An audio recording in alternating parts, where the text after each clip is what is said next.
ভিক্ষুক রাস্তা দিয়া যায় আর জমিদারের পুত্রবধূও যায়।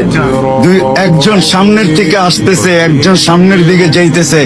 দুইজনের ক্রসিং এর সময় ভিক্ষুকের গায়ের কাদা জমিদারের পুত্রবধূর গায়ে লেগে গেছে। সে দুনিয়া আন্ধার করে ফেলছে, স্বামীকে ডাইকা নিয়ে আসছে, বলছে ভিক্ষুক আমার কাপড় নষ্ট করে দিছে। সে শুধু ভিক্ষুক ছিল না, বৃদ্ধ ছিল। বৃদ্ধ ছিল না শুধু, জীর্ণ ছিল, শীর্ণ ছিল। শরীরে কাপড় ছিল না, ফাটা চিরা কাপড় ছিল।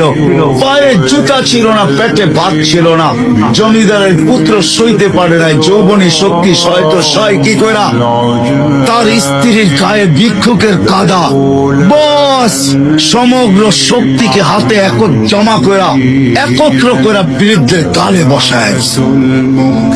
বৃদ্ধ কিচ্ছু বলে নাই, শুধু উপরের দিকে তাকায় দুই তিনটা শব্দ উচ্চারণ করছেন। শব্দগুলা হলো ইয়া মাল্লাহ, তারা হলো ওয়ুন, ও আল্লাহ চোখে দেখা যায় না। ও তারা কুল্লা শাই, তুই সব দেখিস। ফারা তারা মা বি, তুই কি দেখিস না আমার সাথে কি ঘটতেছে? এটা কি দেখিস না? বলতে দেরি যুবক, মরতে দেরি হয় নাই। জমিদার চলে আসতে প্রতিশোধ নিবে।